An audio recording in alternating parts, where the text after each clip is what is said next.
சொல்லிக்கிறேங்க. இந்த ஒரு விஷயம் மட்டும் கேளுங்க. அதாவது இன்றைக்கி ஒரு வீடியோ பார்த்தேங்க நான். இது எல்லாரையுமே நான் சொல்ல கிடையாதுங்க. ஒரு சில பேர் பண்ணுறாங்க தப்பு.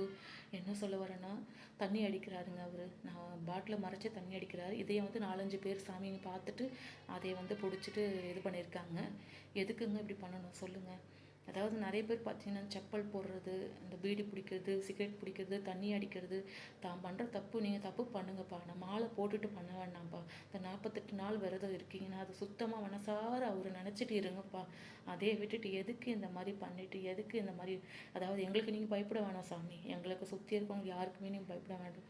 நீ போடுற அந்த மாலைக்கு பயப்படு சாமி. அவரோட அவரோட உங்களுக்கு தெரியாது, அவரை பற்றி முழுசாக தெரியாது. தெரிஞ்சிருந்தால் நீங்கள் இப்படி பண்ண மாட்டீங்க. ஐயப்பன் வந்து ரொம்ப வந்து அன்பானவரும் சரி, மென்மையானவரும் சரி. ஆனால் அவரை கொச்சப்படுத்துகிற மாதிரி எதனா பண்ணிங்கன்னா அவர் கொடுக்குற தண்டனையிலிருந்து உங்கள் யாராலுமே மீள முடியாதுன்றது தான் உண்மை. தயவு செஞ்சு பயபக்தியோடு அவரை வேண்டிட்டு வாங்க, மலை ஏறிட்டு வாங்க, நல்லபடியாக வாங்க, போயிட்டு வாங்க. எல்லாருமே நல்லபடியாக போயிட்டு வாங்க. மலைக்கு போகிறவங்களும் நல்லபடியாக போயிட்டு வாங்க. எப்போவுமே உங்கள் ஐயப்பன் உங்கள் கூட துணையாக இருப்பார். இது நான் ஐயப்பன்கிட்ட நான் வேண்டிக்கிறேன். எனக்கு என்னென்னாங்க, தயவு செஞ்சு இந்த ஒரு வேலையை மட்டும் பண்ணாதீங்க.